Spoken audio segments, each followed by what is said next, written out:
আসসালামু আলাইকুম। আশা করি আপনারা ভালো আছেন। আমিও ভালো আছি। আপনি দেখবেন আজকে একটা ভিডিও নিয়ে চলে আসছি আপনাদের মাঝে।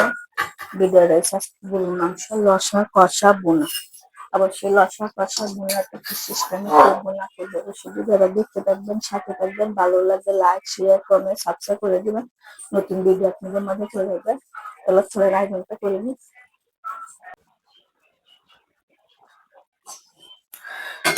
রেসিপিটা বসায় দিচ্ছি। এখন অল্প একটু তেল দিয়ে দিব। তেলটা আগে দেওয়া আছে, তারপর আবার অল্প একটু দুধ দিতেছি।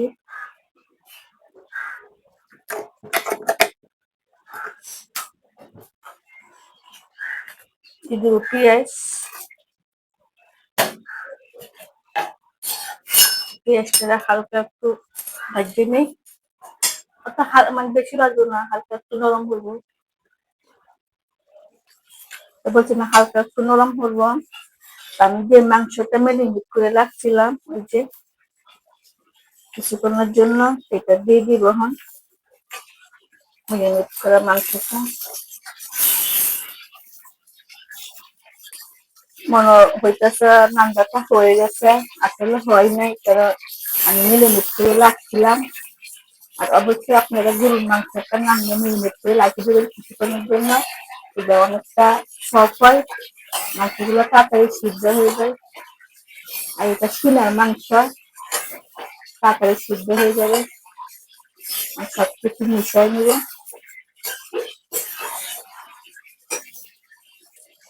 আর সবকিছু মিশিয়ে নিচ্ছি, তখন ঢাকনাটা দিয়ে দিব।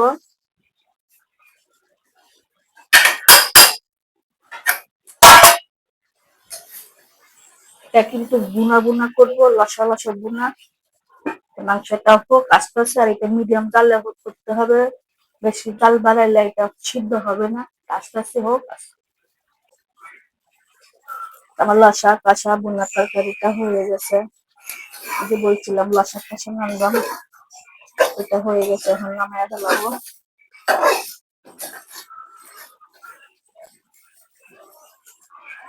এই যে তরকারিটা বাইরে ফেলাইছি, একটা বাটি মেরে কত সুন্দর কালার। অবশ্যই সিস্টেমে নাম দিবেন, নামটা খায়া বলবেন কিরকম হয়েছে না হয়েছে।